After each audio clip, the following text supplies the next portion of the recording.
3 రోజుల విరామం తర్వాత సమావేశాలు మళ్లీ ప్రారంభమయ్యాయి.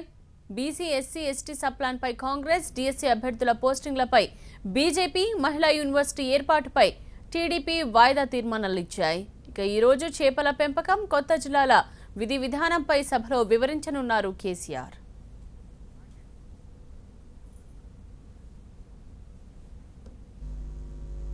మూడు రోజుల విరామం తర్వాత తెలంగాణ అసెంబ్లీ ప్రారంభం కానుంది. మా ప్రతినిధి రాకేష్ మరిన్ని వివరాలు అందించడానికి సిద్ధంగా ఉన్నారు. రాకేష్, 3 రోజుల తర్వాత ఈరోజు తెలంగాణ అసెంబ్లీ ప్రారంభం కానుంది. ఈ రోజు నుంచి ఈ నెల 11వ తేదీ వరకు అసెంబ్లీ సమావేశాలు జరగనున్నాయి. ఆ తర్వాత బీఎస్సీ సమావేశం ఏర్పాటు చేసుకొని తదుపరి ఈ సెషన్స్ కొనసాగించాలా లేకపోతే ఇక్కడికే ఎండ్ చేయాలనేది నిర్ణయం తీసుకున్నారు. ఇక ఈరోజు ముఖ్యమంత్రి స్వయంగా టీఎస్పీఎస్సీకి సంబంధించినటువంటి ప్రకటన చేయనున్నారు. ఆ తర్వాత కొత్త జిల్లాల ఏర్పాటు, ఆ తర్వాత ఉన్నటువంటి విధి విధానాలు, కొత్త జిల్లాల ఏర్పాటు తర్వాత జరిగినటువంటి పరిణామాలు అభివృద్ధి దిశగా ముందుకెళ్తున్నాయి, ఎలాంటి సిచ్యువేషన్ ఉంది అనేది మొత్తం ఒక ప్రకటన ద్వారా అసెంబ్లీలో సభ్యులందరికీ ముఖ్యమంత్రి వివరిస్తారు. ఈ రెండు కూడా మేజర్గా కానున్నాయి. ఇక చేపల పెంపకం, ఏ రోజైతే అసెంబ్లీ వాయిదా పడ్డ రోజు స్టేట్మెంట్ చదివి వదిలిపెట్టినటువంటి చేపల పెంపకం అనే సబ్జెక్ట్ ఉందో దానిపైన ఈరోజు చర్చ జరగనుంది. ఇక ప్రతిపక్షాలు కూడా వాయిదా తీర్మానాలు ఇచ్చాయి. 2008 అదేవిధంగా 1998, 2012కి సంబంధించినటువంటి డిఎస్సి పోస్టింగ్లో అభ్యర్థులు ఎవరైతే ఉన్నారో వాటికి ఇప్పటికీ కొంతమందికి పోస్టింగ్ ఇవ్వలేదు. కోర్టులో ఆ కేసు నడుస్తుంది. ఆ విషయంలో అభ్యర్థులకి ఎలాంటి న్యాయం చేయబోతుంది, క్యాండిడేట్కి మళ్ళీ పోస్టింగ్ ఇస్తారా లేదంటే వాళ్ళని వదిలిపెట్టారా, ఈ విషయం ఏదో ఒకటి తేల్చాలంటూ బీజేపీ వాయిదా తీర్మానం ఇచ్చింది. ఇక ఎస్సీ ఎస్టీ సబ్ ప్లాన్కి సంబంధించిండ్రు, సబ్ ప్లాన్ అమల్లో ఉన్నటువంటి లోపాలేంటి, సబ్ ప్లాన్ అమల్లో ఇంతవరకు ఎంత ఖర్చు చేశారు, ప్రత్యేకంగా ఉన్నటువంటి ఎస్సీ ఎస్టీలకు సంబంధించినటువంటి పథకాలు ఏంటి, వీటిపైన కాంగ్రెస్ వాయిదా తీర్మానం ఇచ్చింది.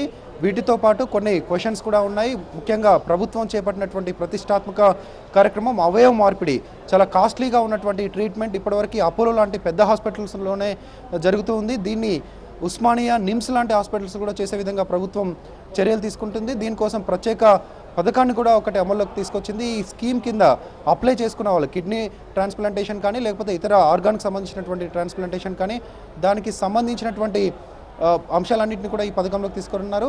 ఇప్పుడే అసెంబ్లీ కూడా మొదలైంది. కొద్దిసేపట్లోనే క్వశ్చన్ అవర్ తర్వాత, 0 అవర్ తర్వాత ఈ రెండు అంశాలకు సంబంధించినటువంటి టీఎస్పీఎస్సీ. రైట్ రాకేష్, అసెంబ్లీ సమావేశాల్ని ప్రత్యక్ష ప్రసారంలో చూద్దాం.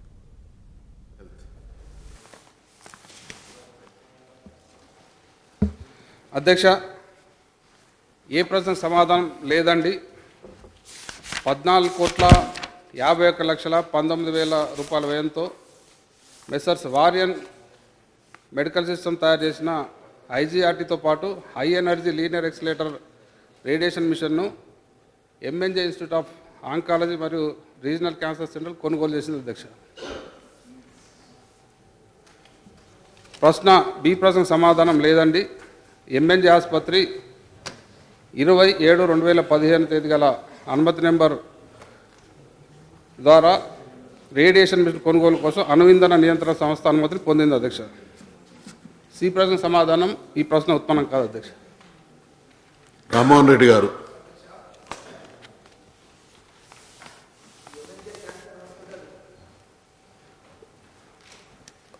పండిత్ జవహర్లాల్ నెహ్రూ గారు 1955వ సంవత్సరం లోపల దీన్ని ప్రారంభించడం జరిగింది. అధ్యక్ష, ఈ యొక్క అటానమస్ స్టేటస్ కలిగి ఉండి పేద రోగులకు అతి ఖరీదైనటువంటి ఈ క్యాన్సర్ వ్యాధి గురించి ఈ హాస్పిటల్ చాలా బాగా పనిచేస్తుంది. అధ్యక్ష, ఈ హాస్పిటల్ లోపల సంవత్సరానికి 1,20,000 మంది పేషెంట్స్ ట్రీట్మెంట్ తీసుకుంటున్నారు. అధ్యక్ష, ఇలాంటి ఆసుపత్రికి స్వయంగా ముఖ్యమంత్రి గారే ఈ గవర్నింగ్ కౌన్సిల్కి చైర్మన్గా, అదేవిధంగా మన ఆరోగ్య శాఖ మంత్రి గారు ప్రో చైర్మన్గా ఉన్నటువంటి ఈ ఆర్గనైజేషన్ లోపల అధ్యక్ష, కేంద్ర ప్రభుత్వం నుంచి కాంగ్రెస్ ప్రభుత్వంలోనే 120 crores శాంక్షన్ కావడం జరిగింది. అధ్యక్ష, దీని లోపల 70-30 రేషియో లోపల మనం కూడా మార్జిన్స్ ఇన్వెస్ట్మెంట్స్ చేయాలి. అధ్యక్ష, అయితే దీంట్లో భాగంగా ఎవరికైతే సీనియారిటీ ప్రకారం అక్కడ ఇన్ఛార్జ్ డైరెక్టర్స్ ఎవరైతే అపాయింట్ కావాలో వాళ్ళు కాకుండా తక్కువ సీనియారిటీ ఉన్న వాళ్ళు ఉండడం మూలంగా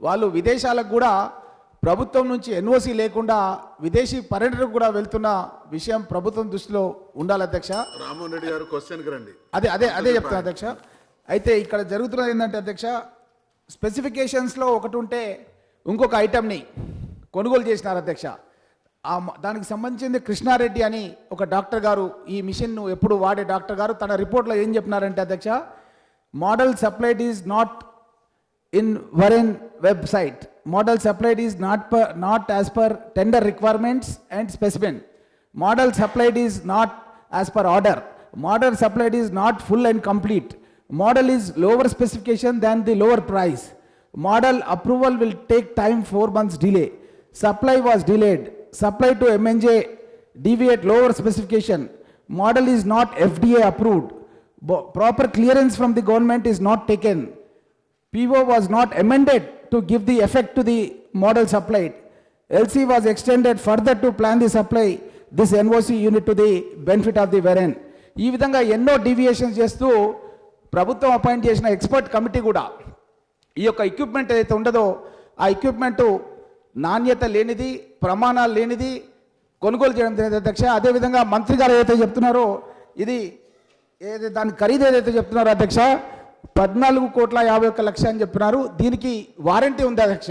వారంటీతో కనుక కలిస్తే 22 కోట్ల రూపాయలు చెల్లించాలని చెప్పి స్పెసిఫిక్ ఏదైతే పర్చేజ్ ఆర్డర్ అయితే ఉందో అధ్యక్ష, నా దగ్గర పర్చేజ్ ఆర్డర్ కాపీ కూడా ఉంది అధ్యక్ష.